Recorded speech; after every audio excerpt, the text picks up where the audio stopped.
this mock test, we are going to use cousin Luke. My second cousin, once removed, I think is probably down the line. He's obviously got my genetics, so I'm expecting a very, very good drive. And that's an interesting car to go past. Wow. Back to the Future car there, DeLorean. You don't often see one of those. So, Luke, if you explain your situation when it comes to your driving and. So I've been doing lessons for a while. I don't actually know how many hours I've done, but I've got my test in 2 days. So fingers crossed this is going to go well, and fingers crossed Monday's going to go even better. That's it. And cousin Angela, you'll then have your chauffeur. Private taxi. Yeah, that's it. There's a lot of trips that you owe. We're going to do one of the Barnet test routes, and it's one of the routes that, again, you may be asked to do. It's one of the sat-nav routes, so we will have the sat-nav at the bottom of the display showing what you could do. You'll hear the it says like waypoints. You won't get that on your driving test. It's because I have to program the sat-nav in a way to replicate the route. So if you do key on the first click, that just gets the main camera initiated. So same rules apply as always. Test lasts for 38 to 40 minutes. During that time, one manoeuvre plus possibly the emergency stop. If I say nothing, assume I want you to go straight off for the road sign.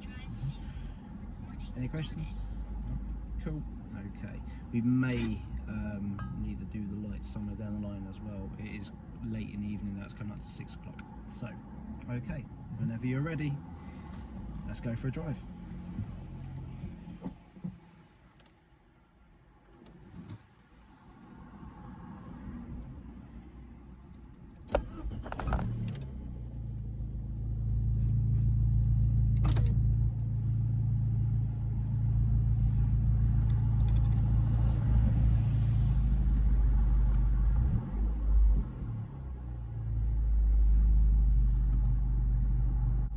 And he picks up a driver fault instantly for moving off safety, for not checking his right shoulder. You can see he checked it there, but it's too late, the car's already moving. It must be checked before you pull away. He also picks up another fault here, he signals correctly. It's not going well so far, is it? Come on, Cuzzy, you've got a family name to look after.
Mirror check for the change of direction.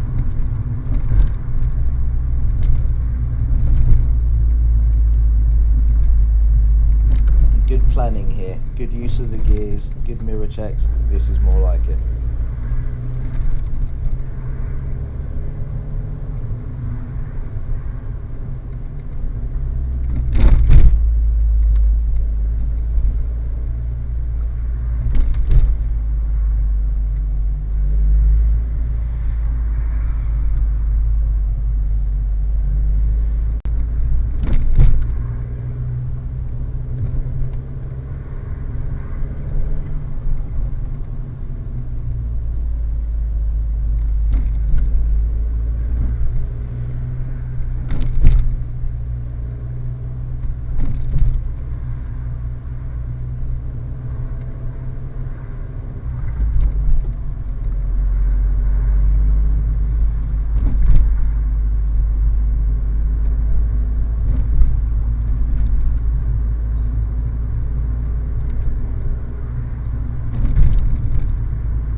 camera up here is to show the tailgating that Luke will experience and what we have to do differently. Now, Luke does pick up a driver fault here for signals necessary. I would advise to use an indicator here because it's not perfectly straight. We need to differentiate between the first and the second exits. But now we can see the people in front are braking. We should be braking as well. Luke does brake late here, and the person behind almost goes into the back of us. It is important to remember that it is always the person behind's fault, apart from in very, very rare situations where your brake lights aren't working. And even then, it's still really their fault for being too close. But we don't want to deal with a headache of insurance claims, and we will talk about this later. But what can we do to lessen the danger? First of all, keep a bigger gap between us and the vehicle in front, so you're catering for their 2-second distance. If they're only 1 second behind, add that 1 second to the front of your car, so have a 3-second gap in front. If they're really close, add the entirety of their 2 seconds onto the front, so you then have 4 seconds gap. If it is really dangerous, and you can see this person is doing what I call yo-yoing, which is when they drop really far back, then get close, then drop far back, then get close. It's intimidation, and they only ever really do it to learner cars or people they see vulnerable. It's a psychological weird thing that some bullying drivers do often do. But if it's that bad, mirror, mirror, left signal, pull over, let them overtake, and then drive on and safe to do so. The examiner would not have an issue with you doing that. It's for safety reasons. But like I said, just keep a bigger gap to the car in front, and Luke is doing this well to make it that bit safer. Turn left.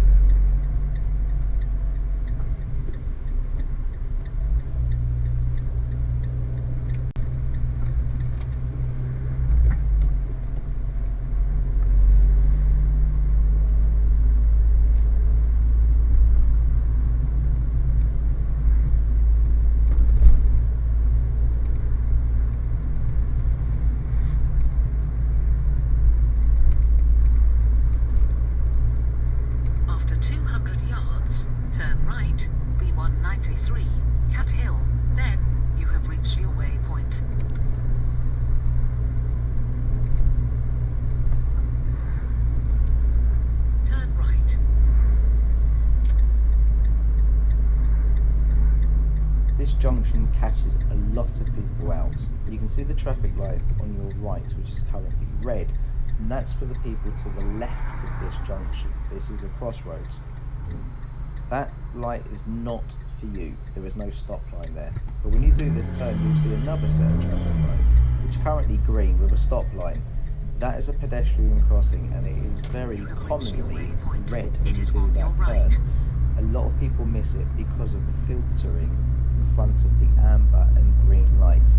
So be very, very cautious here. Word of warning, I have seen way too many people fail at this junction. After 100 yards, go left on the roundabout and take the first exit, Church Hill Road.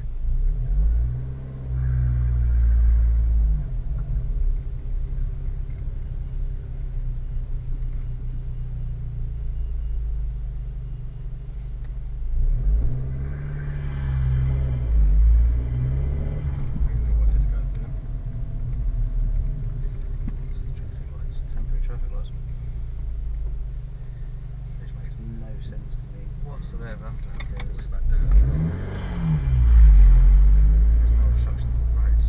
Go left on the roundabout and take the first exit, Church Hill Road.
picks up a driver fault here for mirrors signalling.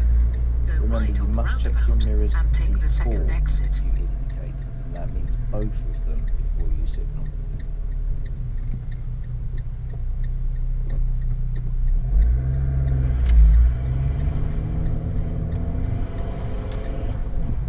You have reached your waypoint. It is on your right.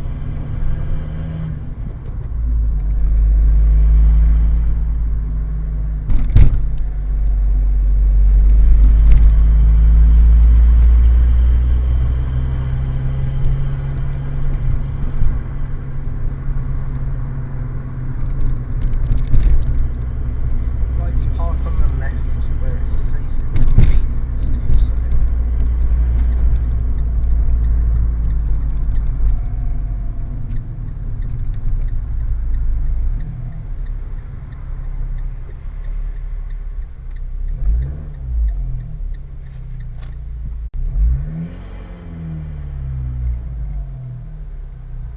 Thank you, and drive on and safe to do so. Good to see that right shoulder being checked this time.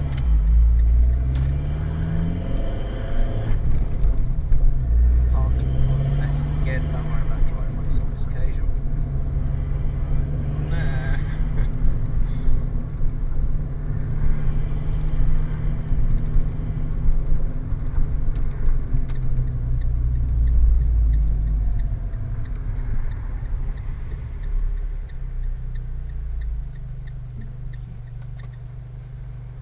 Drive on again when safe to do so.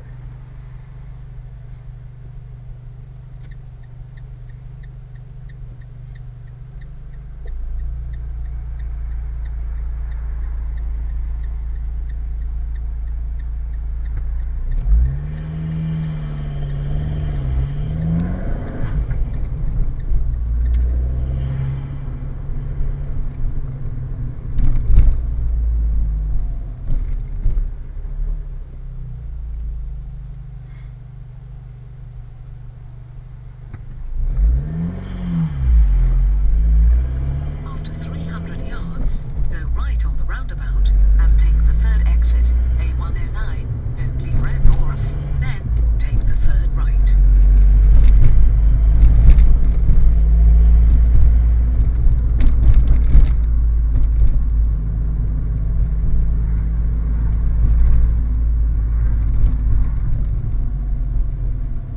Go right on the roundabout and take the third exit, then take the third right.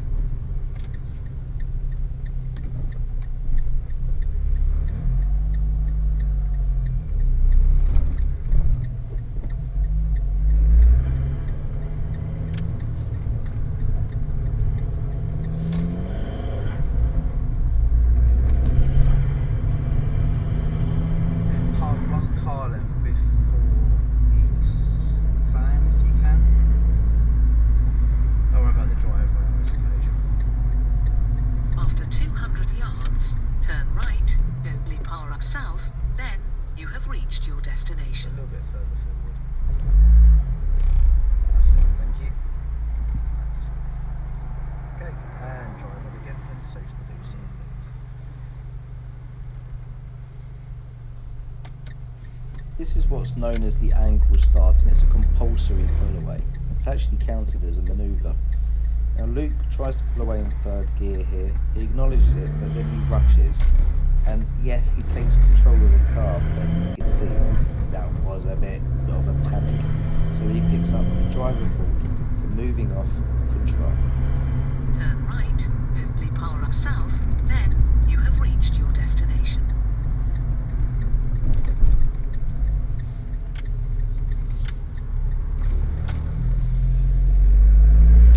You have reached your destination 3 Oakley Park South.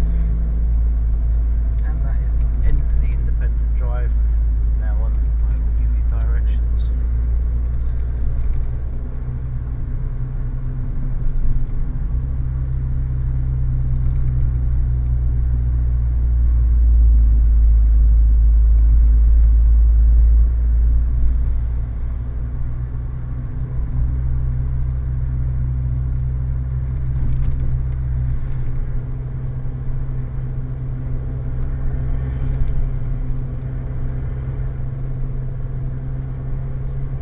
safe to do so, I'd like you to turn on your headlights, please. So your dim beams. Thank you.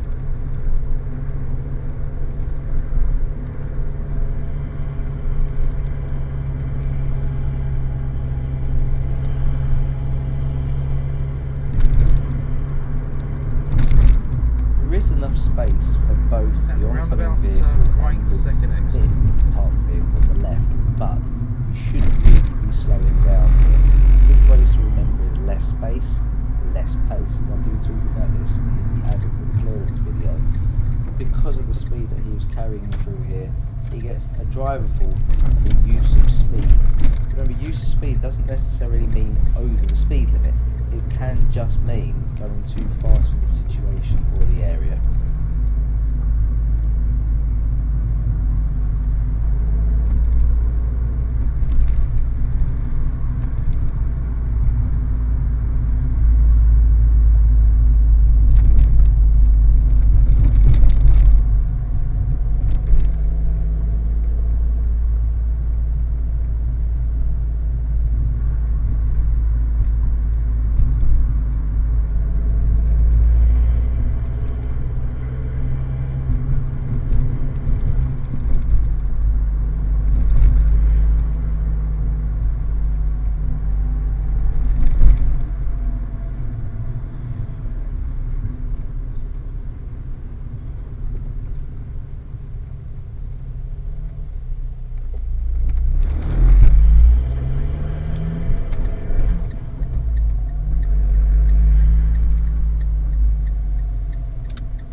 And planning fault here.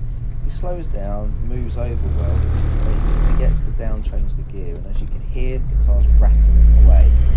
Because of it being on an uphill, it makes it even more noticeable. So remember, if you reduce your speed, reduce your gears. And obviously if you're driving an automatic, one thing you don't have to deal with.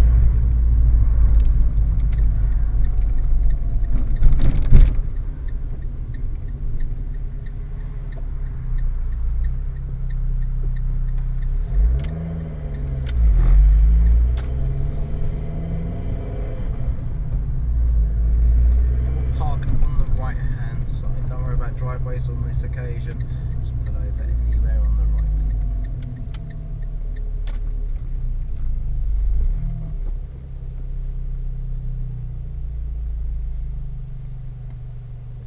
Thank you. Okay. So what I'd like you to do now is reverse back 2 car lengths, keeping it close to the curb.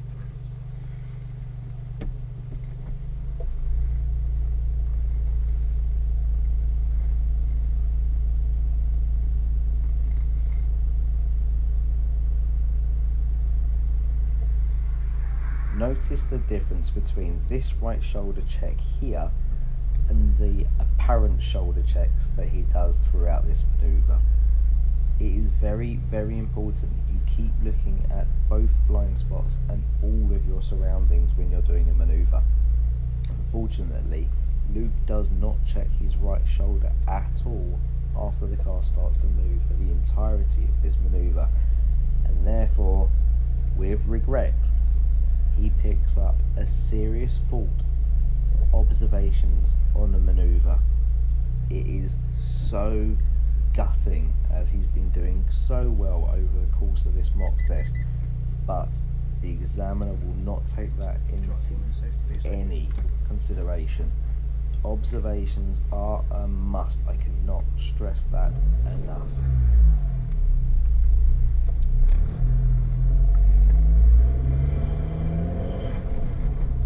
Second road on the left.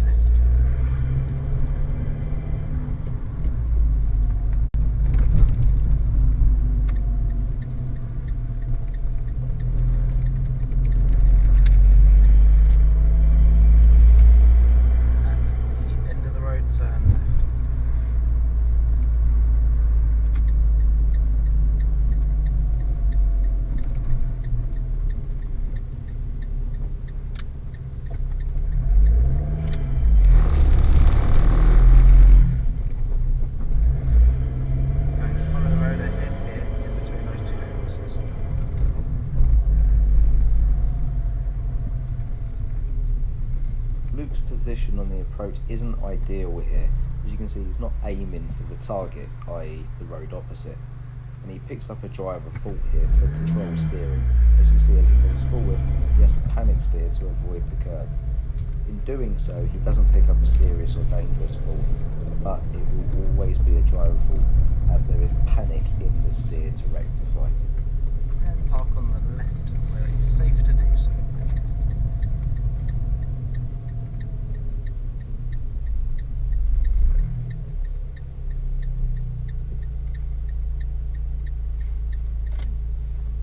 So, secure. Okay, so what I'd like you to do now is conduct the emergency stop or controlled stop exercise. I'd like you to drive on at normal speed. I'm going to then look over my right shoulder to make sure there's nothing behind. Please do not take this as a signal. But when I put my hand out and say stop, I'd like you to stop the car as quickly and safely as you can. Okay. Once stopped, I'd then like you to drive on when it is safe to do so. Any questions? No. Okay, so whenever you're ready, drive on.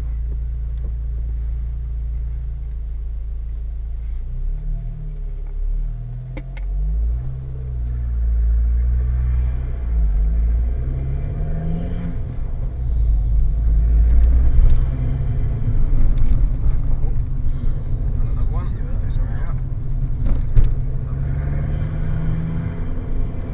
Stop! Good, thank you. And drive on when safe to do so.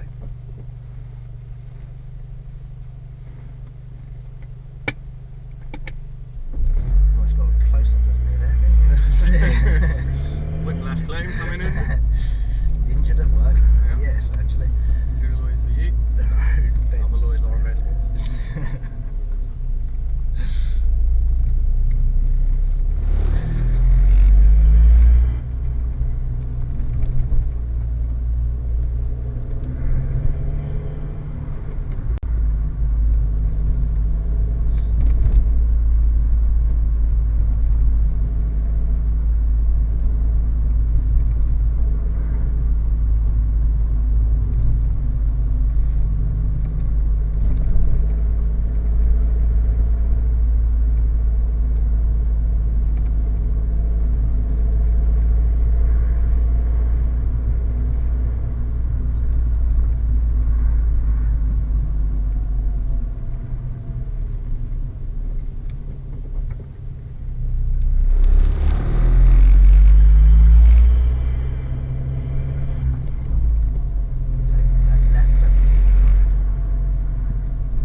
So, how do you feel that went?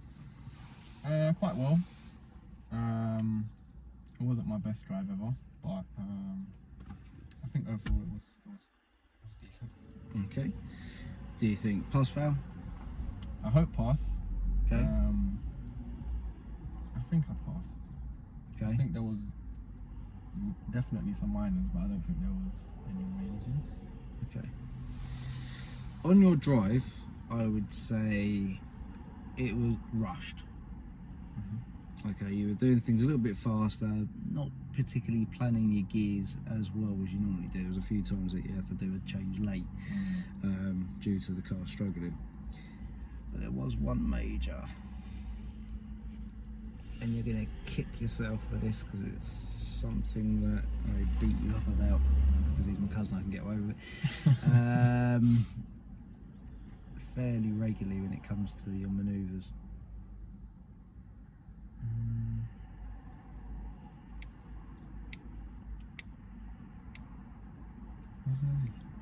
What didn't you do?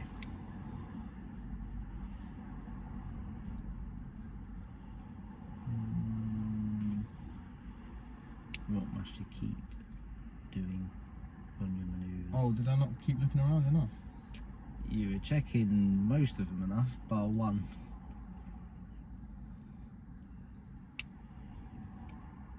The blind spots. Which one? This one. You'll see in the video. You're going, Yeah. I just didn't check this one. and I'm like, it's perfect.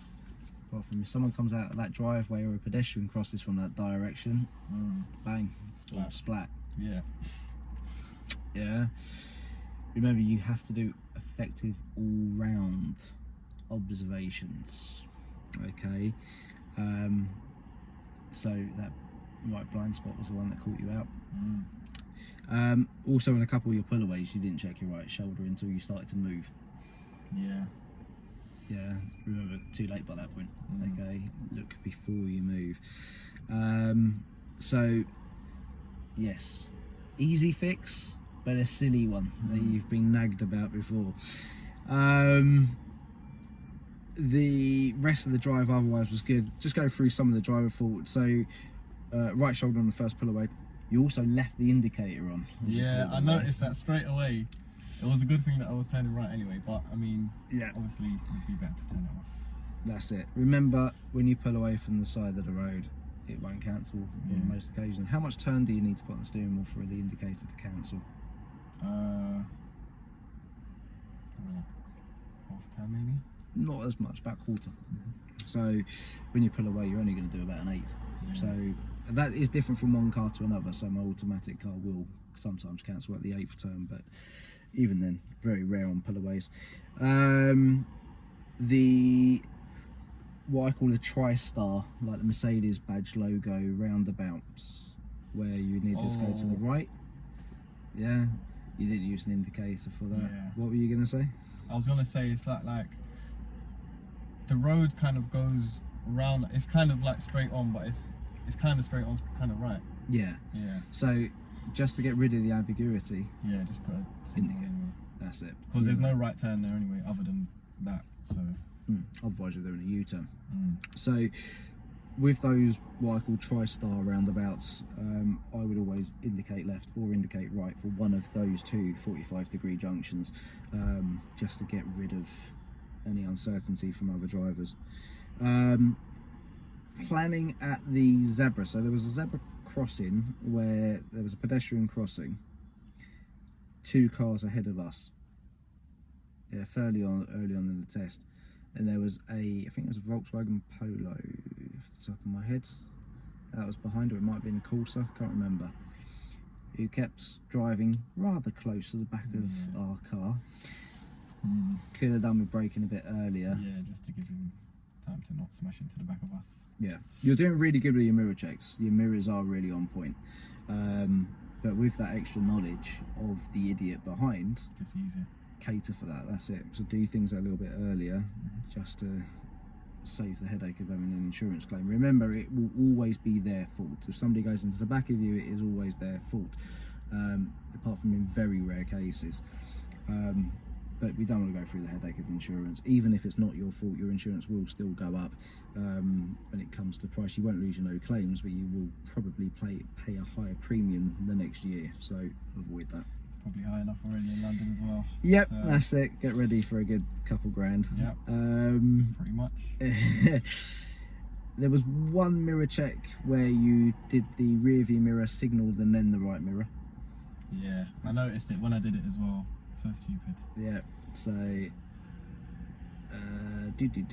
use of speed. Again, this is what we were saying before. So you're not going over the speed limit, but you're driving faster than the road situation really should allow.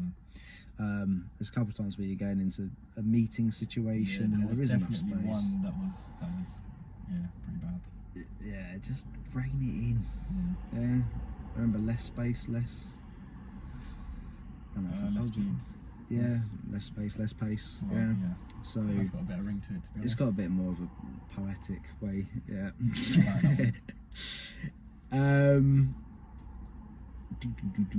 Playing with the gear, so just getting that gear selected a bit earlier. You're trying to be, I'd say, lazy. You know, trying to keep it in the higher gear, and then it's too On the slow for the uphills gear. as well, and just gotta, Yeah, just get through them.